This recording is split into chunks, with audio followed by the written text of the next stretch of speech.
Oniomania is the compulsion. I collect video games. It's my hobby, but only getting harder. Between the hustles, resellers, and other collectors, it's more open season than ever before. My name's Dahmer, and this is Game Hunt. So this time, we got up a little bit earlier to go to the flea market. Normally, we're there at like 9 to 10 o'clock, but today we wanted to get there around like 7 to 8. So, for some reason this morning, I was way more punchier than usual.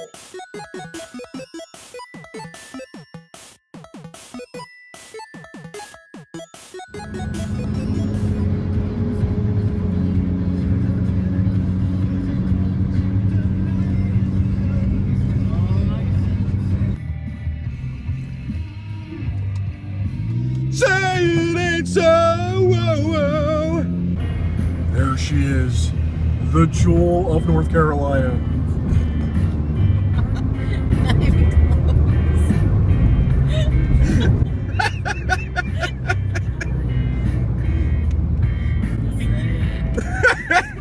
Could be one of those days, hasn't it? Oh, yeah.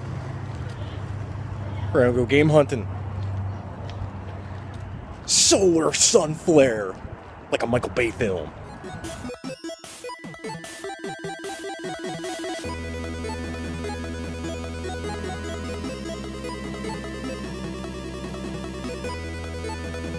It's looking like a typical flea market day for us. All the back booths have already been picked through from the resellers, and we really found nothing. The yard sale tables, that's where you tend to find the better games for a better price, because it's just people selling random things.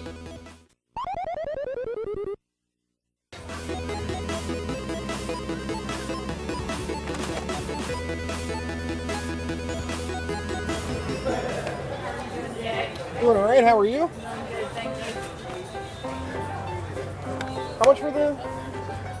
They should be games? marked on Okay. there. If they're not, and then just let me know and I can Alright. look up the price for you.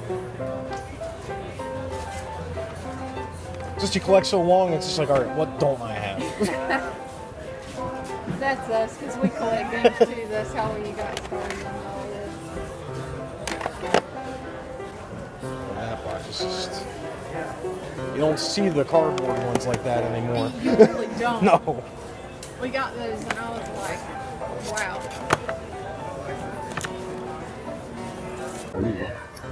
Hold the floor. Super Famicom Games? You do not see this in a flea market in North Carolina, if ever. I never saw this in flea markets in New Jersey. I'm getting it. These are not American. No, these are Japanese. Yes. These are the Japanese.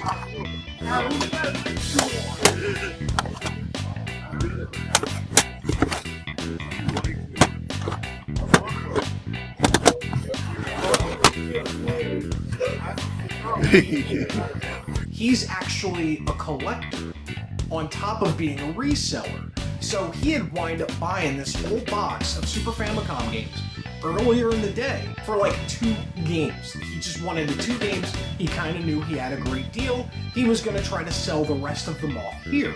Let's see what I have. Games that I can't read, games that I can't read, games that I can't read, games that I can't read.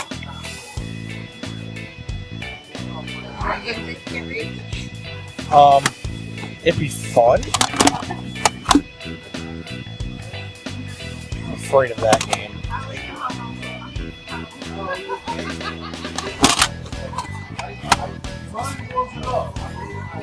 But I at least want to see these first. Because $1 bin? Dollar works. And these resellers have $1 box bin?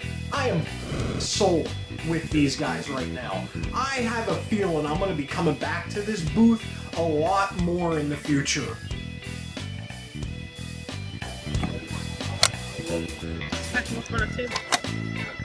It takes too much work. Well, it's better than picking them up all off the floor. I've done that before, not gonna lie. might get that because I played that when I was a kid. And they have Hoops on the Nintendo. It's a one-on-one street ball game, basketball game, and I loved it when I was a kid. I don't know why. The game sucks, but I love it. It's okay. We're some Japanese stuff, DS stuff. We got policies. We got more Nintendo stuff, Super 64 stuff also. God, she's gonna PlayStation 4. definitely want that one. Definitely want that one. It's $10. That's 20 right there, and that was the budget walking in.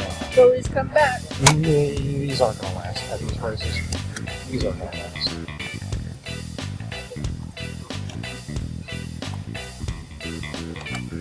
Where'd you go? These two were in the dollar. Definitely gonna get those. This is one of those compulsions.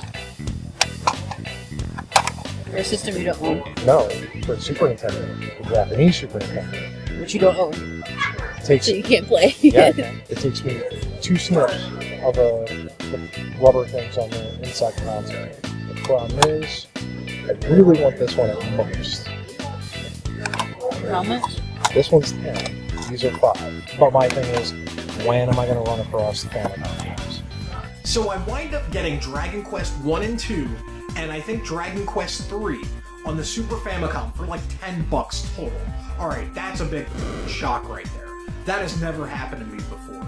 I am blissfully happy with this flea market trip. As I'm walking away, the guy calls me back. And I'm like, alright, what? Did I forget something? Did you fuck the price up? I'm thinking worst case scenario.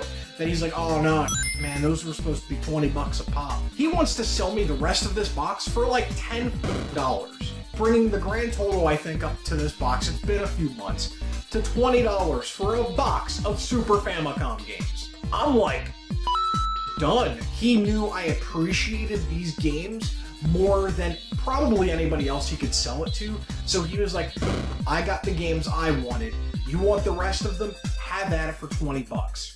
Also, shout out to Clan of the Grey Wolf, and especially Rue. He had done an episode on Dragon Quest 1 and 2 and 3. That's the only reason why I know these games existed or knew what the fuck I was looking at. So thank you, Rue. You actually inadvertently gave me my best flea market purchase in my time doing these things. It may seem small to some of you guys out there, but trust me, this was the first time I saw something crazy unique for the area, and B, that I could afford it. It's like one of these years, I'm going to buy all these and relive my childhood. They are literally the same books that I used to read when I was a kid. Same style and all. $3. I have the one Brady gave me. Yeah, but that one's in the box. See, when we have a conversation like this, you're talking to a man who bought a bunch of Japanese Super Nintendo games, and he can't read. He also bought 80% of that box was RPGs. So good luck with that for me. Yeah, right.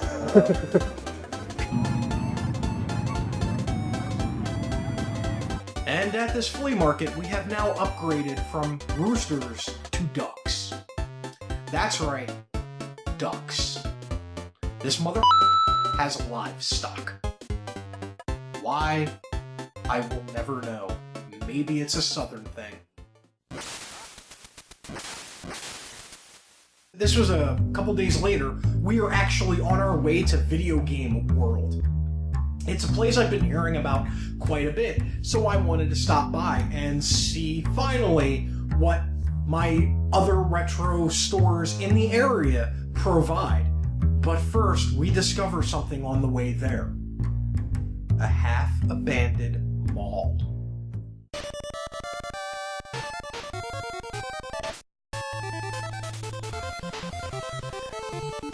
It's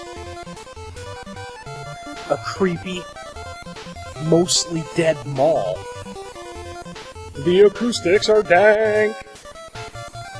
This is great. And look, and look, and look, and look. Creepy corridor.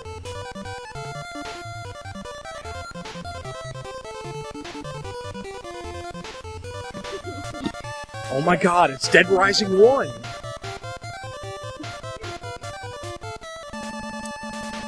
This is where you get the chainsaws to kill the zombies. It's like a half-dead mall! So what are your thoughts on this half-dead, creepy Dead Rising mall? I want to take two items and mold them together to create some sort of weapon to kill zombies that are coming any minute. Alright, gumball machine and sign. We make the gumball shooter. But check this one out.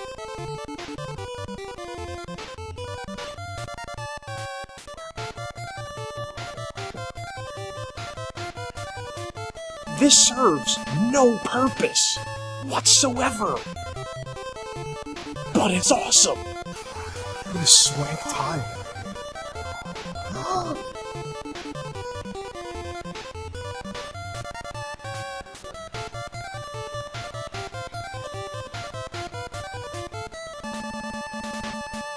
When Fallout 7 happens and we're in this mall, this will be the tree. Oh yeah.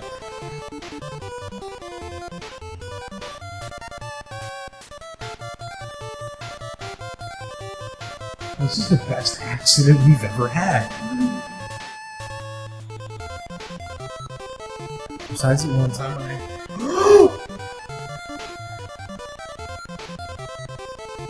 I want to go out there.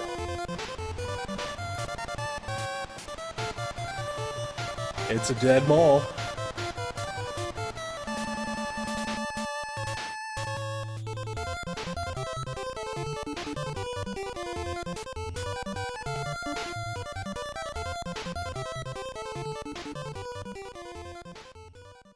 Cameron would love this place.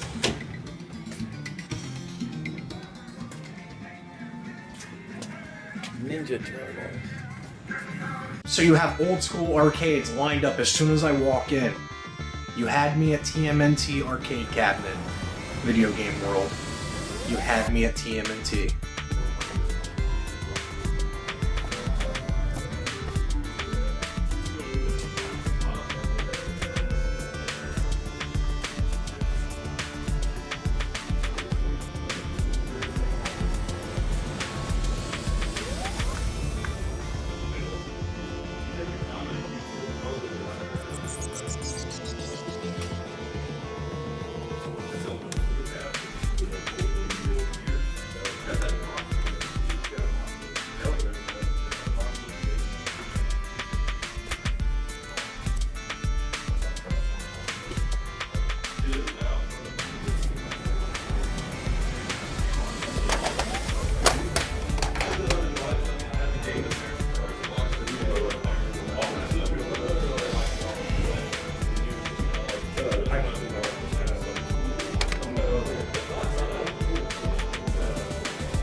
I could get lost in this place for hours. Legitimately hours, and I think I was actually there for about an hour and a half. My wife was mad, but, you know, I go with her all the time to fabric stores and shoe stores and stuff like that, so this is my comeuppance for all those times that I'm just there at, like, I don't know, Joann's Fabrics, just bored to tears. Now she can feel a little bit of what I feel.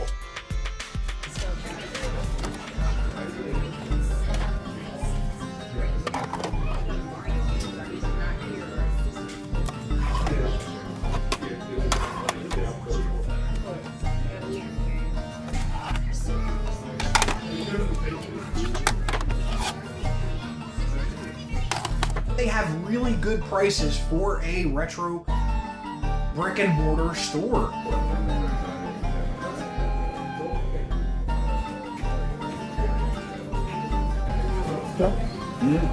You bored yet?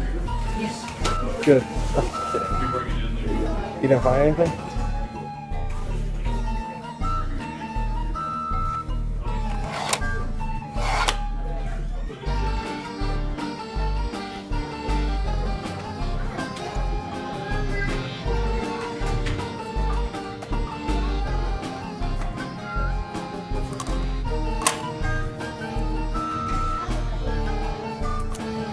Eventually, I walked out with Thunder Force 2 on the Sega Genesis, and it was $10, and it's a pretty good deal. Problem is, when I got home and played it, I thought it was actually Thunder Force 3 or 4. Memory was pretty bad, and I forgot this was the one with the top-down levels. Not that it's a bad game, I just don't like the top-down levels. But hey, it's still a fun game to play. So this trip, these outings on this episode were pretty great. Got Super Famicom games that I have played. Obviously, you've seen the footage. It's the first time I legitimately came home after a flea market, dug a console out, and just started playing games. I mean, for like a day or two, I would just slam in a random Super Famicom game and just putz around with it for a couple minutes, sometimes even an hour. Just playing these games because it's the first time I've ever been experienced a Japanese Famicom game. You don't see this out in the wild that often, and when you do, they're, pretty accurately priced or overpriced. So this is Dahmer for Zero Trade-In Value Productions. I hope you liked the first episode of Game Hunt. Tell me what you think. Leave a comment down below. Throw me a thumbs up. If we can get thumbs up, that will generate traffic. Share the videos as well. Share it with your friends if you think this is entertaining. Most of all, subscribe to the channel. We're going to be doing a lot more of these in 2017. And as always, do good gaming. Eventually, I walked out of there with Thunder Force 10. There's really good resellers, and this guy's a really good reseller. And there are really bad resellers, and they are some really bad resellers in this flea market.